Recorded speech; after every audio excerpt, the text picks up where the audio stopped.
What's going on, guys? This is Draco Backpack Sack 22 giving you my Mystery Machine deck profile for March 2022. I recently won 2Ks tournaments going back to back and also top 8ing another tournament over in Queens.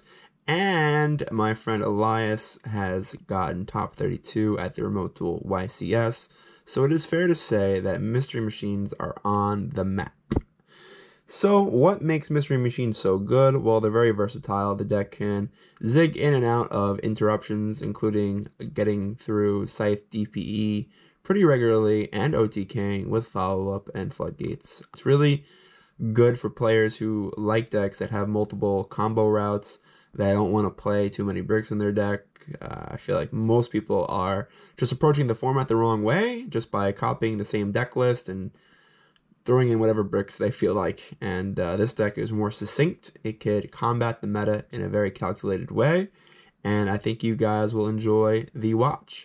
So subscribe to my channel, Draco Backpack Sack 22, for more content, as well as my sponsor, Bomani Lounge. We do monthly tournaments where you could be sponsored and end up on my team. So let's get to the deck profile. We're going to be doing this deck profile not by monster spells and traps, but by card rolls featured in Patrick Hoban's book, Road to the King. Here we go, guys.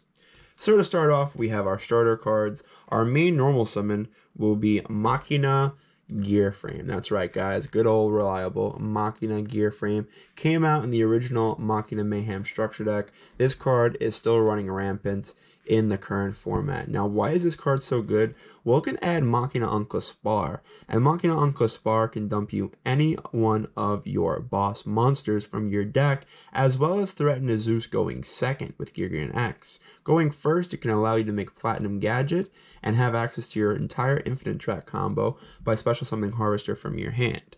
Speaking of which, we play 2 copies of Infinite Track Harvester. This is another normal summon, however, it can be an extender simply by using it with Fortress, or again, like I said, with Platinum Gadget. This is like your secondary push, more that it used to be your first push. In the old build that we had, we would be playing 3 of this and starting with this and then get to our Machinas afterwards. Whereas now we're using our Machinas to get to our Infinite Tracks and then eventually to our Trains. So this card can be redundant at 3. We also didn't want to clog our hands with too many normal summons. But like I said, if you're able to draw them in tandem, this could be a very powerful combo where you're ripping a card from your opponent's hand with Enter Blathneer, drawing 2 cards, and then also setting up a train. So this could be a very powerful combo. So we have 5 monster starters. Then we have 5 spell starters with 3 copies of Machina Redeployment. This card is crazy. I was able to watch my friend Elias at the Remote Duel YCS beat Paul Aronson, who eventually won the YCS. In round 9, he was able to beat him game 3 going second, playing through Herald, Baron, DPE with Scythe set, and was able to OTK him just by simply activating Machina Redeployment. This card is absolutely crazy, has done me very well, and there are so many different combos you can take just by activating this card alone. Then we have 2 copies of Heavy Forward. This is another extender. It can simply just get you to your Harvester. However, if you normal summon Gear Frame that turn, you can also just search Dozer. And if the Gear Frame was impermed, or even if it wasn't, you can search the Dozer, special the Dozer, and then that's the second half of your combo right there. It also acts as additional materials for cards like Gigan X and Riverstormer and Dora, and the card can just give you another push. So we play 5 copies of our spell starters. Then we're going to go into some extenders. We have some superior extenders, starting off with Machina Fortress. Machina Fortress, I want to compare this card to like Mermail Abyss Megalo. And the reason why, this is not just a beater. Not only is it like a card that's going to break your opponent's board going second, but going first by pitching cards like Harvester and Trencher and Box and Ruin Force, you can set up a very deadly graveyard where you're using your hand and your graveyard as a resource, and it's really hard for your opponent to know what to stop. So this card is just such a good card playing into boards, as well as setting up one by setting up cards like Enter Blast Near and Earth Slicer. Earth Slicer can even pop itself to proc Citadel and Grave, which you can dump off your Enclave Spar, so it sets up an interruption that's a board wipe. So this card just enables so many degenerate things, and it deserves its spot at 2. Then we play some Infinite Track Extenders. We play 1 copy of Brutal Dozer, 1 copy of Trencher, and 1 copy of Tunneler. So all 3 of these cards, they are there for the purpose of summoning a River Stormer. Now, River Stormer is your rank 5 XZs that gets you to pretty much any card in your deck. The only problem is that there's a card called Artifact Scythe that's preventing you from doing that most of the time. So we didn't want to play too many copies of Dozer to be able to just be flexible with our deck. It's important to remember that the Machinas can get you to your Infinite Tracks. So now you no longer have to commit hard to playing copies of additional copies of Brutal Dozer, just simply because you don't need to. And then Trencher is able to revive any Infinite Track from the grave, mostly your Harvester, to just extend to get into your Anger Knuckle to bring back a train. So even though this does bring back Infinite Tracks, it's more of a train extender. And then Tunneler is, of course, the card that's going to be drawing you into your extenders, your floodgates, your hand traps, your side deck. It's very important. However, going second, you can potentially side this out, just because you normally, if you're going second, you try to just OTK, and you don't really get to the point of going into Ballista to search Box to search Tunneler. So all of these cards are good at 1, and you can side out 1 of these going second. Then we play 2 Train Extenders, and they are 1 copy of Bullet Train and 1 copy of Derek Crane. So Bullet Train is simple. You can, if you have all Earth Machines, you can special summon it. At the end phase, it adds back a card from grave. Under Skill Drain, this card is just a 3000 beat stick that's really hard for your opponent to deal with. You can just freely special from your hand. So that could be pretty funny. And Derek Crane is, of course, makes your Dora a better Dryden. So this is just a very good card, enables for OTKs, and an interruption for your opponent as well. So these are our extenders from the monster pile. Then we play this crazy card called Urgent Schedule. Urgent Schedule can beat most decks by itself. This card is obscene. Not only can you set it as a trap, but if you already have your combo, you can tribute your Anger Knuckle on the field with a River Stormer from your graveyard, and then summon back the Anger Knuckle by sending this card set to proc this a second effect, which can search any level 10 machine in the game, including Ruin Force, which it does not have to be Earth. So this card can even search a Kaiju. Post-siding, it can do a lot of things. So definitely a mandatory 3 of. And then we have 2 copies of Revolving Switchyard. So Switchyard is a little weird because in our old build we used to play Switchyard. We treated it as a bomb because we used to play cards like Infinite Track, Anchor Drill, and we played Flying Pegasus Railroad Stampede. It's a mouthful to say. This card is still good though, because it allows us to get to our normal summon, which we are playing 1 copy of Night Express Knight, as well as our boss monsters. So this card is just very good to play through boards as well as setting up 1, so it felt like it was warranted at 2.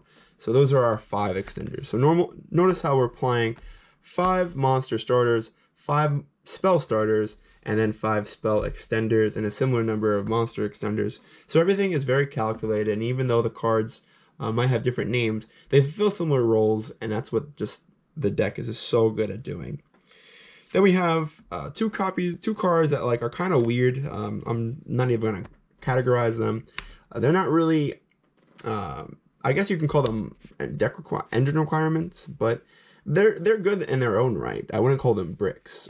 We have Night Express Knight, which is a card that we play as a normal summon that we can search off of our Stampede as well, our Switchyard, as well as a card that we can search off of our River Stormer turn 3 that can simply be a normal summon that can turn into a train.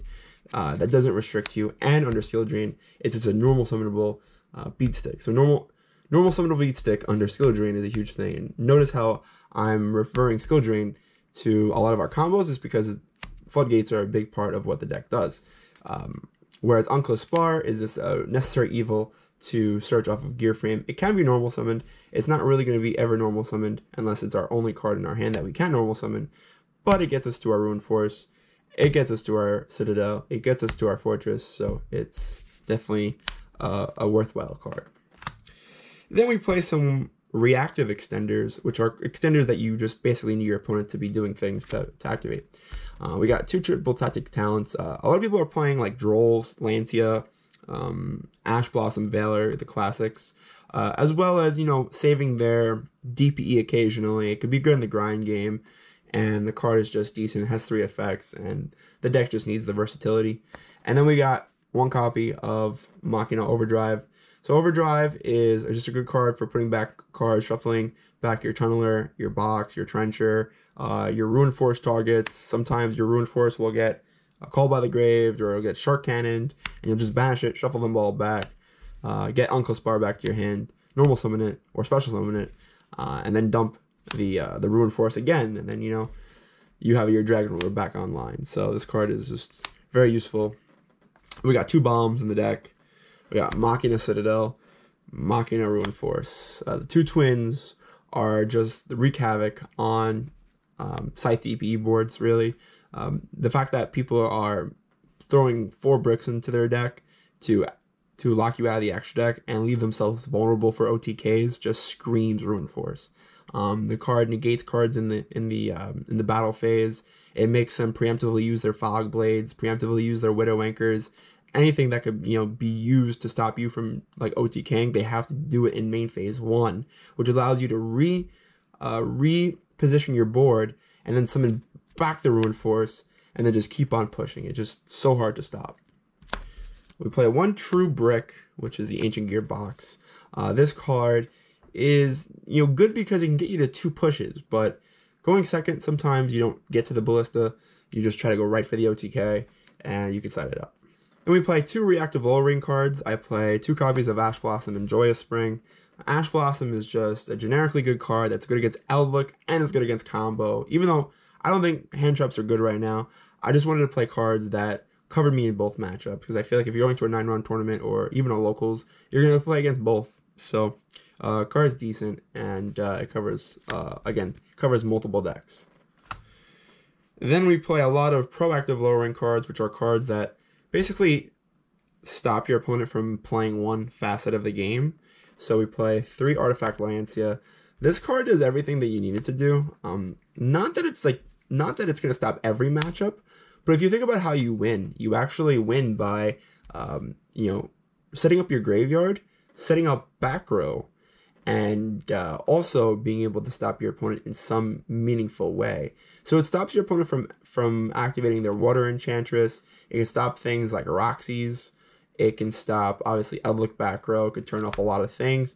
But it's mostly there to protect your own cards. So we play a lot of Floodgates. We play 2 Skill Drain, play 2 Gozen Match, and we play 1 Rivalry. So basically we have 5. 5 is like the magic number in this deck. We have like 5 of everything. So we have 5 floods, and this is like a pseudo flood, but it's also a flood that protects your other floods. So post-siding, when they're putting in Cosmic and Evenly, you're covered. Sometimes if you activate this game 1, your opponent's afraid to even put those cards in. So you could do things like, you know, set a Floodgate, standby phase, activate the Floodgate, try to bait a Cosmic Cyclone, which you would just chain the Lancia. If not, you just like activate the Lancia after you activate the Flood, and then you're covered. So you're just taking out two key aspects of the game while also setting up just a big wall with the train, or just having Citadel Engrave, and eventually getting to Ruin Force. With your extra deck, it's too much for your opponent to withstand. So these cards are crazy, and just flipping one of these can be really detrimental. Like I would say the better card is probably Rivalry actually right now, just because like under Brave token situations, you don't want your opponent to have an Earth because Roxy's exists. There's a lot of actually Earth cards that in the meta right now, but Gozen's better against Flunderies, and we just wanted to build our deck to beat Flunderies because we felt like that was the average deck. So, yep. Those are the Floodgates, and then for the extra deck, I'm just going to plop these on the field in the order that we summon them. So we got the Gear Granite Axe for the Gear Frame combo, which turns into Platinum Gadget, which turns into River Stormer, which turns into Ballista, which turns into 3 Goliaths, and then that turns into your Anger Knuckle, and Anger Knuckle turns into your Dora. And that leaves some cards in your extra deck to play with for turn 3, as well as the cards you're shuffling back for your Tunneler. So we got Genius to negate face-ups. We got Enter Blast here to banish cards from hand, as well as cards from grave like DPE. We got Earth Slicer to proc your own Citadel and pop back rows. We have Gustav Max to burn, just good in time, also just help for your OTKs. Leap for the same thing, and then of course Zeus to proc negates early on, and you can attach Overdrive from the deck, which is really cool, and reset your entire engine. So it's like an infinite track card. But anyway, guys, yeah, so that's really all I have to say about this deck. Deck's broken. I'll just give it a try. It's going to be even better when the new Therian card comes out in May. And I think that this deck will eventually become the best deck of the format, if it's not already. So thank you guys for jumping aboard the Mystery Machine. This has been Draco Backpack Sack 22, signing off. See you in the next one. Peace.